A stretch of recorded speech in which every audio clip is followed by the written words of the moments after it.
जय हिंद दोस्तों, कैसे सब लोग? उम्मीद करता हूँ सब मस्त होंगे, अपने इंस्टॉल कार में व्यस्त होंगे। स्वागत है आप सभी का। 8 फरवरी 2026 के एग्जाम में आज हम करने वाले हैं एसएसटी सामाजिक विज्ञान के मोस्ट इंपॉर्टेंट क्वेश्चन, जिसमें प्रीवियस ईयर क्वेश्चन पेपर लिए गए हैं। 2011 से लेकर 2024 तक के प्रीवियस ईयर क्वेश्चन पेपर हैं। ऐसे क्वेश्चन लिए गए हैं जो एग्जाम में बार बार पूछे जाने की संभावना रहती है और पूछे भी जाते हैं। टॉप 60 क्वेश्चन है। चैनल पर जो भी नए हैं चैनल को सब्सक्राइब कर लीजिए। चलिए क्लास को स्टार्ट करते हैं और पहला क्वेश्चन है, निम्नलिखित में से कौन सा कथन खनिज के संदर्भ में सही नहीं है? ये प्राकृतिक रूप से प्राप्त होने वाले पदार्थ हैं। इनका एक निश्चित रासायनिक संगठन होता है। ये विभिन्न प्रकार के भूवैज्ञानिक प्रवेश में निर्मित होते हैं। फोर्थ ऑप्शन कह रहा है सभी खनिज आधात्वित होते हैं। कौन सा ऑप्शन करेक्ट है? क्वेश्चन इंपॉर्टेंट है। क्वेश्चन नंबर 1 करेक्ट आंसर क्या होगा? निम्नलिखित में से कौन सा कथन खनिज के संदर्भ में सही नहीं है? यहां पर निगेटिव पूछा हुआ है।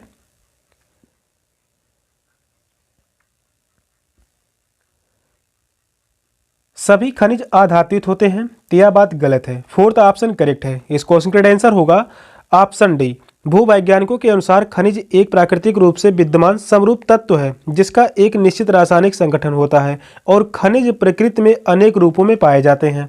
फोर्थ ऑप्शन करेक्ट है। नेक्स्ट क्वेश्चन है, निम्नलिखित का मिलान कीजिए। नर्मदा घाटी, वज्जी, गारो पहाड़ियां, गंगा घाटी, सिंधु और उसकी सहायक नदियां। दूसरे कॉलम है आरंभिक गणतंत्र, आखेट और संग्रहण, लगभग 2500 वर्ष पूर्व के शहर, प्रथम नगर, आरंभिक कृषि। तो यहाँ पर मिलान करना है। चारों ऑप्शन है, कौन सा ऑप्शन करेक्ट होगा? क्वेश्चन लंबा है, क्वेश्चन को ध्यानपूर्वक पढ़िए और बताइए कौन सा ऑप्शन राइट है। इंपॉर्टेंट क्वेश्चन है। यहाँ पर मिलान से संबंधित एसएसटी में लगभग 2 से 4 क्वेश्चन तक पूछे जाते हैं। इंपॉर्टेंट क्वेश्चन होते हैं। क्वेश्चन नंबर 2 कह रहा है मिलान कीजिए। तो चलिए यहाँ पर मिलान करते हैं। नर्मदा घाटी, नर्मदा घाटी का संबंध होगा आखेट और संग्रहण। आखेट और संग्रहण, ए का संबंध यहाँ पर है दूसरे से। यहाँ पर ए का संबंध पहले से है, ए का संबंध 5वें से है, ए का संबंध 5वें से। 3 ऑप्शन गलत हो गए। इस प्रकार से क्वेश्चन को हल करेंगे तो आसानी से क्वेश्चन हल हो जाएंगे।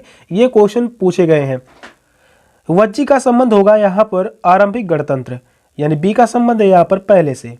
गारो पहाड़िया, गारो पहाड़िया का संबंध है आरंभिक कृषि। गारो पहाड़िया में आरंभिक कृषि पाया गया। सी का संबंध यहाँ पर 5वें से है। गंगा घाटी, गंगा घाटी का संबंध है लगभग 2500 वर्ष पूर्व के शहर, यानी डी का संबंध यहाँ पर तीसरे से है। डी का संबंध तीसरे से है। सिंधु और उसकी सहायक नदियाँ यहाँ पर पाए गए प्रथम नगर। ई का संबंध यहाँ पर है फोर्थ से। यहाँ पर ई का संबंध है फोर्थ से। थर्ड ऑप्शन करेक्ट है। थर्ड ऑप्शन में ही सही मिलान किया गया है। इस क्वेश्चन का आंसर है ऑप्शन सी। नेक्स्ट क्वेश्चन है, नीचे 2 कथन ए और बी भारतीय इतिहास के तिथियों और काल के समसामयिक वाद विवादों के संदर्भ में दिए गए हैं। पहला कथन कह रहा है हिंदू मुस्लिम ब्रिटिश जैसी कालावधि उपयुक्त है क्योंकि शासकों का धर्म ही एक महत्वपूर्ण ऐतिहासिक परिवर्तन रहा है। कथन बी कह रहा है लंबी समयावधि में घटित होने वाली ऐतिहासिक प्रक्रियाओं को निश्चित तिथियों और काल विभाजनों के अंतर्गत लाना समस्यात्मक है। ऑप्शन है ए बी दोनों सही हैं। एक ही सही व्याख्या बी है। ए बी दोनों सही है किंतु एक ही सही व्याख्या बी नहीं है। ए सही है किंतु बी गलत है। ए गलत है किंतु बी सही है। कौन सा ऑप्शन राइट है? यह क्वेश्चन इंपॉर्टेंट है। 2019 और 2023 में यह क्वेश्चन पूछा गया। कथन से संबंधित लगभग 30 से 32 क्वेश्चन तक पूछे जाते हैं। 30 से 32 क्वेश्चन तक पूछे गए हैं। इंपॉर्टेंट क्वेश्चन है और जो भी क्वेश्चन करवाए जा रहे हैं हर एक क्वेश्चन सेट एग्जाम के लिए मोस्ट इंपॉर्टेंट क्वेश्चन रहने वाला है। तो यहाँ पर 2 कथन दिए गए हैं भारतीय इतिहास की तिथियों और काल के समसामयिक वाद विवादों के संदर्भ में। पहला कथन जो कह रहा है हिंदू मुस्लिम ब्रिटिश जैसी कालावधि उपयुक्त है क्योंकि शासकों का धर्म ही एकमात्र महत्वपूर्ण ऐतिहासिक परिवर्तन रहा। तो यह बात गलत होगा। कथन बी कह रहा है लंबी समयावधि में घटित होने वाली ऐतिहासिक प्रक्रियाओं को निश्चित तिथियों और काल विभाजनों के अंतर्गत लाना समस्यात्मक है। तो यह बात सही होगा। दूसरा कथन सही है, पहला गलत है। इस क्वेश्चन का आंसर होगा ए गलत है किंतु बी सही है। फोर्थ ऑप्शन राइट है। नेक्स्ट क्वेश्चन है, नीचे 2 कथन 19वीं शताब्दी में नई लोकप्रिय भारतीय कला के संदर्भ में है। पहला कथन है कई चित्रों में अपने आसपास के बदलाव का उपहास किया गया। अंग्रेजी भाषी लोगों के नए शौकों का मजाक तथा औरतों को घर से बाहर ना निकलने की सलाह दी गई। कथन बी कह रहा है राष्ट्रवादी विचारों को अभिव्यक्त करने और लोगों को ब्रिटिश शासन के खिलाफ उद्वेलित करने के लिए छवियों का इस्तेमाल किया जाता था। ऑप्शन है ए बी दोनों सही है। एक ही सही व्याख्या बी है। ए बी दोनों सही है किंतु ए की सही व्याख्या बी नहीं है। ए सही है किंतु बी गलत है। ए गलत है किंतु बी सही है। कौन सा ऑप्शन राइट है?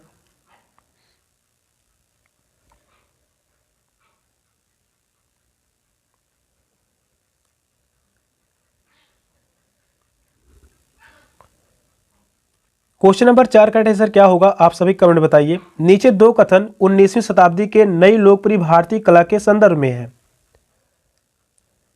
पहला कथन कह रहा है कई चित्रों में अपने आसपास के बदलाव का उपहास किया गया। अंग्रेजी भाषी लोगों के नए शौकों का मजाक तथा औरतों को घर से बाहर ना निकलने की सलाह दी गई। तो यह कथन सही होगा। दूसरा कथन है राष्ट्रवादी विचारों को अभिव्यक्त करने और लोगों को ब्रिटिश शासन के खिलाफ उद्वेलित करने के लिए छवियों का इस्तेमाल किया जाता था। तो यह भी सही है, आपस में कोई संबंध नहीं है, ये अलग बातें हैं। दूसरा कथन अलग बातें कर रहा है।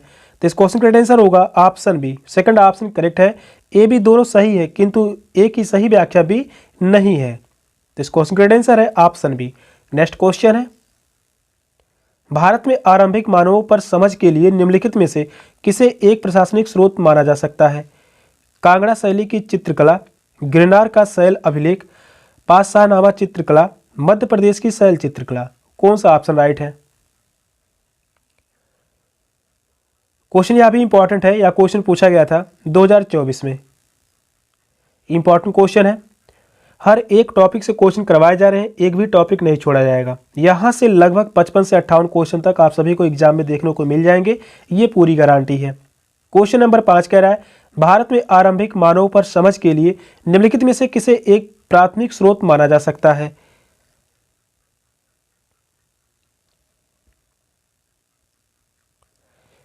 मध्य प्रदेश की शैल चित्रकला, फोर्थ ऑप्शन करेक्ट है। मध्य प्रदेश की शैल चित्रकला प्रागैतिहासिक चित्रकला का श्रेष्ठ उदाहरण मध्य प्रदेश की रायसेन जिले में स्थित भीमबेटका नामक स्थान पर स्थित है।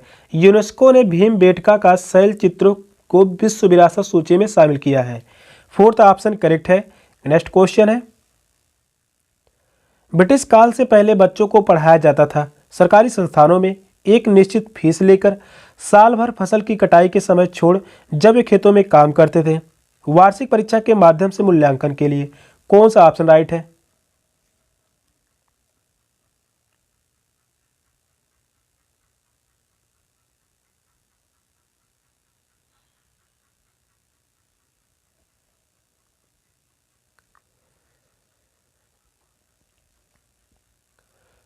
क्वेश्चन नंबर 6 कह रहा है ब्रिटिश काल में पहले बच्चों को पढ़ाया जाता था। ब्रिटिश काल से पहले बच्चों को पढ़ाया जाता था साल भर फसल की कटाई के समय छोड़कर जब वे खेतों में काम करते थे। जब वे खेतों में काम करते थे तब उनको पढ़ाई नहीं की जाती थी ब्रिटिश काल से पहले। थर्ड ऑप्शन करेक्ट है। नेक्स्ट क्वेश्चन है नीचे दो कथन ए और बी 18 से 19वीं शताब्दियों में यूरोप में राष्ट्र राज्यों के उदय के संदर्भ में है। पहला कथन है 18वीं शताब्दी तक यूरोप के लोग स्वयं को राष्ट्र राज्य के रूप में देखते थे। कथन भी कह रहा है प्रारंभिक 19वीं शताब्दी में लोगों को यह बोध कराया गया कि प्रत्येक भाषी समुदाय एक अलग राष्ट्र था। ऑप्शन है ए बी दोनों सही है। ए की सही व्याख्या बी है। ए बी दोनों सही है किंतु ए की सही व्याख्या बी नहीं है। ए सही है किंतु बी गलत है। ए गलत है किंतु बी सही है। कौन सा ऑप्शन राइट है?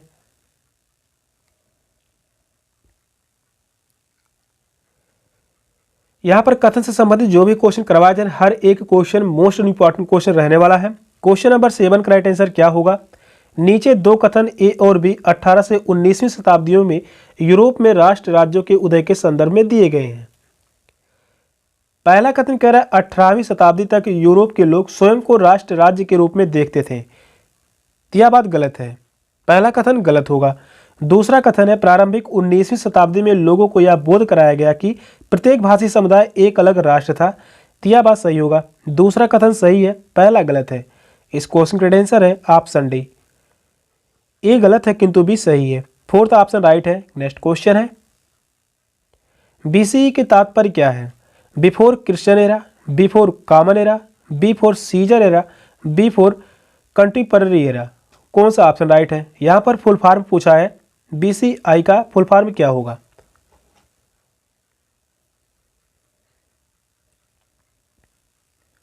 बीसीई का तात्पर्य है before common era. Second option correct है, before common era. Next question है हम यह आज कैसे जानते हैं कि पुरापाषाण युग में भारत में शुतुरमुर्ग होते थे। उस समय की कृतियों में इन पक्षियों का विविध लेख हमें मिलता है। सेकंड ऑप्शन कह रहा है महाराष्ट्र के पटनेपुरा स्थल में शुतुरमुर्ग के अंडे के अवशेष मिले हैं। शुतुरमुर्गों पर मौखिक स्मृतियां हमारे पास दिल्ली के राष्ट्रीय संग्रहालय में अभिलेखित है। विदेशी यात्रियों के वृत्तांतों में इनका वर्णन है। कौन सा ऑप्शन राइट है?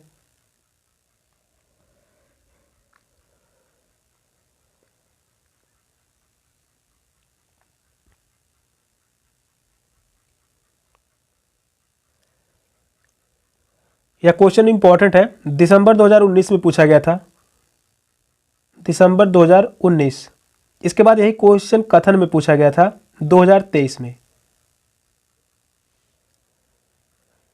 प्रीवियस ईयर क्वेश्चन पेपर से हमेशा क्वेश्चन रिपीट होते रहते हैं।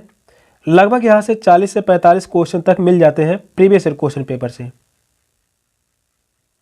क्वेश्चन नंबर 9 कह रहा है हम यह कैसे जानते हैं कि पुरापाषाण युग में भारत में शुतुरमुर्ग होते थे। महाराष्ट्र के पटनेपुरा स्थल से शुतुरमुर्ग के अंडे के अवशेष मिले हैं। सेकंड ऑप्शन करेक्ट है।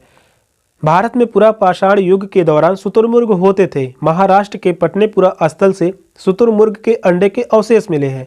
इनके कुछ छिलकों पर चित्रांकन भी मिलता है। इन अंडों से मनके बनाए जाते थे।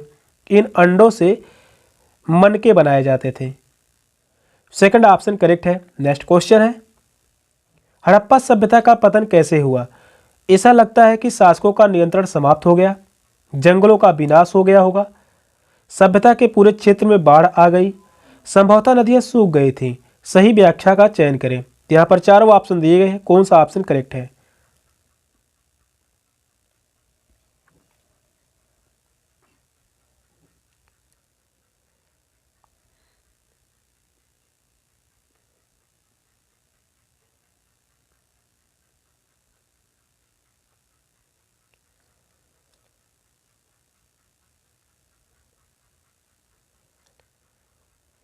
क्वेश्चन नंबर 10 कह रहा है हड़प्पा सभ्यता का पतन कैसे हुआ। हड़प्पा सभ्यता का पतन कैसे हुआ था। ऐसा लगता है कि शासकों का नियंत्रण समाप्त हो गया होगा, तो यह बात सही हो सकती है। जंगलों का विनाश हो गया होगा, यह भी सही है। सभ्यता के पूरे क्षेत्र में बाढ़ आ गई, तो यह बात गलत होगा। सभ्यता के पूरे क्षेत्र में बाढ़ आ गई होगी, तो यह गलत है। संभवतः नदियां सूख गई थी, तो यह भी सही हो सकता है। ए, बी और डी कथन सही है। तो इस क्वेश्चन का जो राइट आंसर होगा option B, second option correct है। तो इस क्वेश्चन का राइट आंसर है ऑप्शन बी। हड़प्पा सभ्यता भारत की प्रथम नगरीय और कांस्यकालीन सभ्यता थी। हड़प्पा सभ्यता भारत की प्रथम नगरीय सभ्यता, प्रथम नगरीय सभ्यता और कांस्यकालीन सभ्यता थी, और कांस्यकालीन सभ्यता थी, जो समकालीन विश्व की 4 प्राचीनतम सभ्यताओं में से एक है। सेकंड ऑप्शन करेक्ट है। नेक्स्ट क्वेश्चन है महायान बौद्ध धर्म के अंतर्गत मूर्तियों में बुद्ध की उपस्थिति सिर्फ कुछ संकेतों के माध्यम से दर्शाई जाती थी। बुद्ध की प्रतिमाएं बनाई जाने लगी। बोधिसत्वों को नहीं स्वीकारा गया क्योंकि उन्हें भी अभी भी ज्ञान प्राप्ति करना बाकी था। फोर्थ ऑप्शन कह रहा है मूर्ति कला के केंद्रों के रूप में मथुरा एवं तक्षशिला का पतन हुआ। कौन सा ऑप्शन राइट है?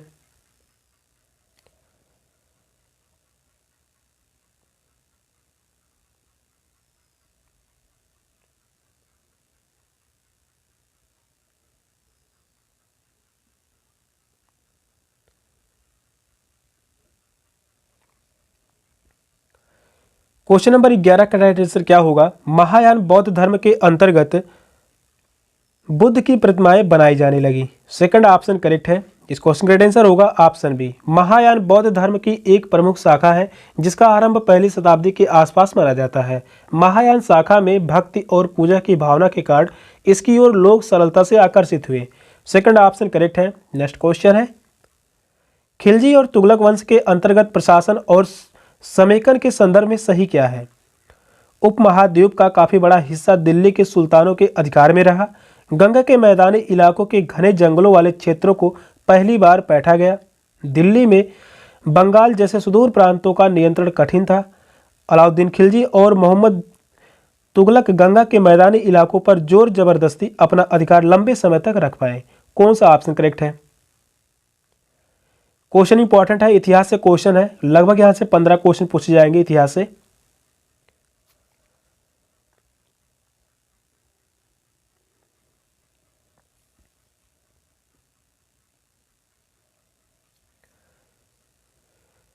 क्वेश्चन नंबर 12 का राइट आंसर क्या होगा? खिलजी और तुगलक वंश के अंतर्गत प्रशासन और समेकन के संदर्भ में सही क्या है?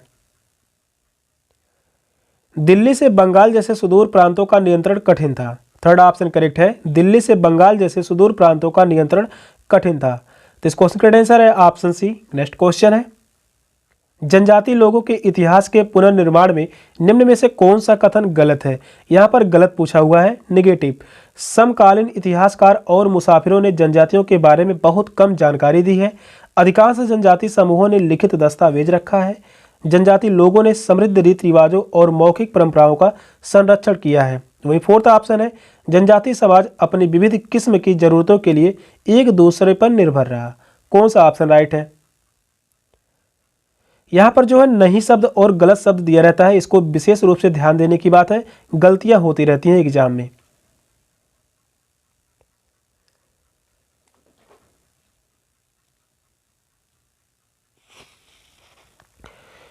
क्वेश्चन नंबर 13 कह रहा है जनजाति लोगों के इतिहास के पुनर्निर्माण में निम्न में से कौन सा कथन जो है गलत है? यहाँ पर गलत कथन पूछा हुआ है, अधिकांश जनजाति समूहों ने लिखित दस्तावेज रखा है, तो यह बात गलत है। जनजाति लोग लिखित दस्तावेज नहीं रखते। सेकंड ऑप्शन करेक्ट है। नेक्स्ट क्वेश्चन है, 1857 के विद्रोह के बाद अंग्रेजों ने किस प्रकार भारत पर नियंत्रण को समेकित किया? ईस्ट इंडिया कंपनी के सारे अधिकार ब्रिटिश साम्राज्य के हाथ में सौंपकर ताकि भारतीय मामलों को ज्यादा बेहतर ढंग से संभाला जा सके। अवध, बिहार, मध्य भारत और दक्षिण भारत से ज्यादा सिपाहियों की भर्ती कर, भूमिहीनों तथा किसानों की रक्षा के लिए नीतियां बनाकर। फोर्थ ऑप्शन है, तुष्टीकरण तथा संपत्ति अधिकारों की सुरक्षा करके। कौन सा ऑप्शन करेक्ट है? क्वेश्चन इंपॉर्टेंट है, 1857 की क्रांति से यहां पर लगभग 2 क्वेश्चन पूछे जाते हैं और हर बार क्वेश्चन बने हैं।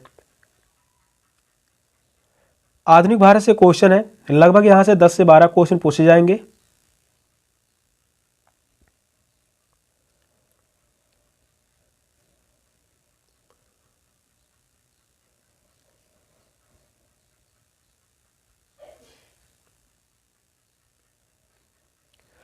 क्वेश्चन नंबर 14 का रहा है 1857 के विद्रोह के बाद अंग्रेजों ने किस प्रकार भारत पर अपने नियंत्रण को समेकित किया? ईस्ट इंडिया के सारे अधिकार ब्रिटिश साम्राज्य के हाथ में सौंपकर ताकि भारतीय मामलों को ज्यादा बेहतर ढंग से संभाला जा सके। फर्स्ट ऑप्शन करेक्ट है।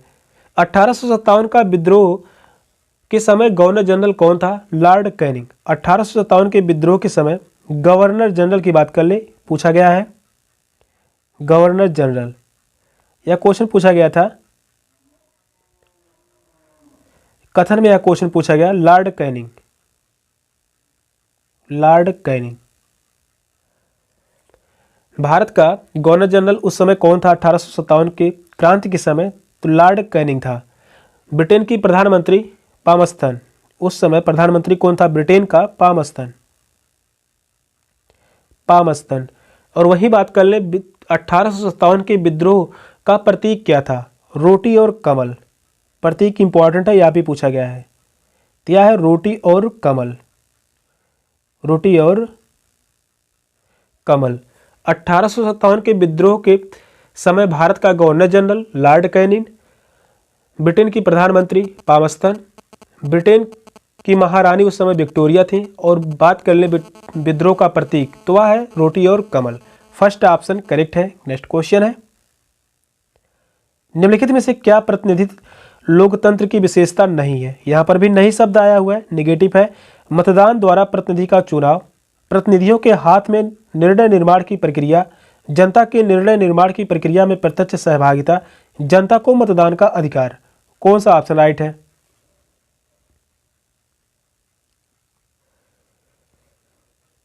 क्वेश्चन नंबर 15 का राइट आंसर क्या होगा? निम्नलिखित में से क्या प्रतिनिधि लोकतंत्र की विशेषता नहीं है? जनता के निर्णय निर्माण की प्रक्रिया में प्रत्यक्ष सहभागिता। थर्ड ऑप्शन करेक्ट है। तो इस क्वेश्चन का आंसर है ऑप्शन सी। नेक्स्ट क्वेश्चन है, भारत के किस क्षेत्र को छोटा तिब्बत कहा गया है? लद्दाख, अरुणाचल प्रदेश, सिक्किम, हिमाचल प्रदेश। कौन सा ऑप्शन राइट है? क्वेश्चन यहाँ भी इंपॉर्टेंट है। यह क्वेश्चन पूछा गया था 2018 में, इसके बाद यही क्वेश्चन 2019 में पूछा गया। लगातार यह क्वेश्चन बना हुआ है, इंपॉर्टेंट क्वेश्चन है। और जो भी क्वेश्चन करवाए जा रहे हैं, हर एक क्वेश्चन सीटी एग्जाम के लिए मोस्ट इंपॉर्टेंट क्वेश्चन रहने वाला है। भारत के किस क्षेत्र को छोटा तिब्बत कहा गया है? लद्दाख। फर्स्ट ऑप्शन करेक्ट है, लद्दाख। लद्दाख की राजधानी की बात कर लें तो यहाँ की राजधानी है लेह। यहाँ की राजधानी की बात कर लें तो राजधानी है लेह। फर्स्ट ऑप्शन करेक्ट है। नेक्स्ट क्वेश्चन है, भारत में अपील प्रणाली या पौनवार्षिक प्रणाली किसे कहते हैं? न्यायिक सेवा में आवेदन का प्रावधान, न्यायालय के आदेश के खिलाफ संसद में अपील का प्रावधान, राज्य कार्यपालिका प्रमुख का सर्वोच्च अपील प्राधिकारी के रूप में कार्यरत होने का प्रावधान। फोर्थ ऑप्शन है, निचले न्यायालय के आदेश के खिलाफ उच्च न्यायालय में अपील का प्रावधान। कौन सा ऑप्शन करेक्ट है? क्वेश्चन यहाँ भी इंपॉर्टेंट है। या क्वेश्चन जो है संविधान से है। संविधान से 8 से 10 क्वेश्चन पूछे जाएंगे।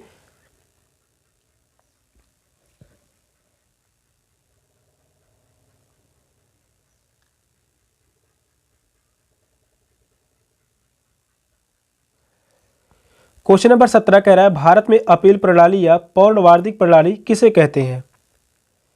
निचले न्यायालय के आदेश के खिलाफ उच्च न्यायालय में अपील का प्रावधान। फोर्थ ऑप्शन करेक्ट है। अपीली क्षेत्राधिकार का अर्थ है कि उच्चतम न्यायालय मामले और उसमें शामिल कानूनी मुद्दों पर पुनर्विचार करेगा। इसका अर्थ होगा उच्चतम न्यायालय निचली अदालतों जैसे उच्च न्यायालय के फैसले के खिलाफ सुनवाई कर सकता है। इसके अपील न्यायालय क्षेत्र को 4 वर्गों में वर्गीकृत किया जा सकता है। पहला जो होगा संवैधानिक मामलों में अपील, दूसरा होता है दीवानी मामलों में अपील, वहीं तीसरा होता है आपराधिक मामलों में अपील, चौथा है विशेष अनुमति द्वारा अपील। फोर्थ ऑप्शन करेक्ट है। नेक्स्ट क्वेश्चन है, निम्नलिखित में से कौन सा प्रायद्वीपीय पठार का लक्षण नहीं है? यहाँ पर भी नहीं पूछा हुआ है। यह उत्तरी मैदानों के दक्षिण में स्थित है। इसके उत्तर पश्चिम में अरावली श्रृंखला स्थित है। यहाँ कोयला एवं लौह अयस्क जैसे खनिज की प्रचुरता है। इस पठार पर पश्चिम की ओर बहने वाली महानदी और कृष्णा नदियां मौजूद है। कौन सा ऑप्शन करेक्ट है?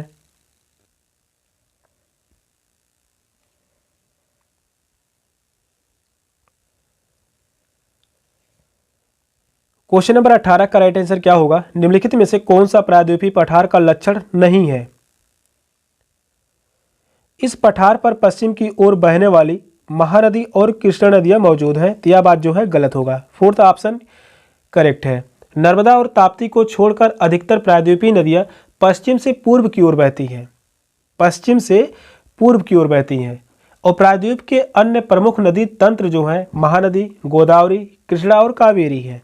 फोर्थ ऑप्शन करेक्ट है। नेक्स्ट क्वेश्चन है, निम्नलिखित में से कौन सा कथन अफ्रीका के बारे में सही है? अफ्रीका का बहुत बड़ा भाग दक्षिणी गोलार्ध में स्थित है। यही एक ऐसा महाद्वीप है जिससे होकर कर्क, विषुवत तथा मकर रेखाएं गुजरती हैं। गोबी मरुस्थल इस महाद्वीप में स्थित है। इसके पश्चिम में यूराल पर्वत जो इसे एशिया से अलग करता है। कौन सा ऑप्शन करेक्ट है?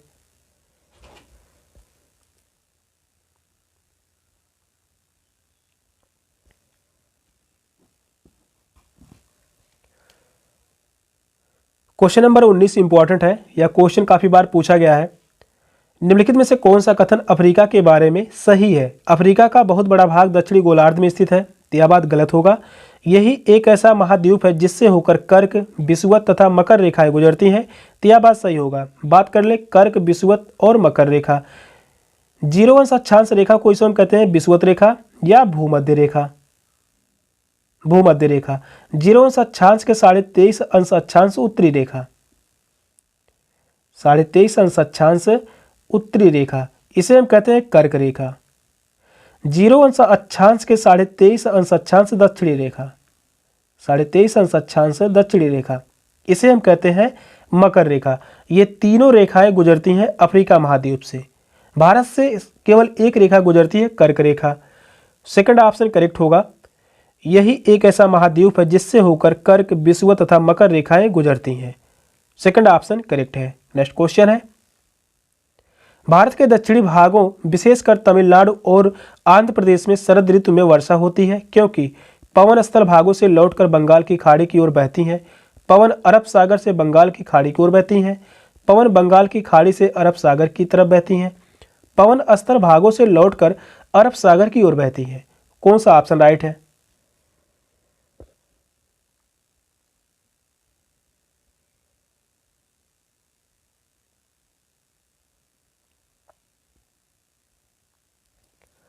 भारत के दक्षिणी भागों विशेषकर तमिलनाडु और आंध्र प्रदेश में शरद ऋतु में वर्षा होती है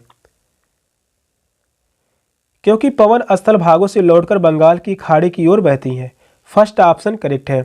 लौटती मानसून पवनें बंगाल की खाड़ी की ओर बहती हैं और पार करते समय जल वाष्प ग्रहण करके उत्तरी पूर्वी मानसून के रूप में तमिलनाडु, आंध्र प्रदेश, दक्षिणी पूर्वी कर्नाटक तथा दक्षिणी पूर्वी केरल में वर्षा करती हैं। फर्स्ट ऑप्शन करेक्ट है।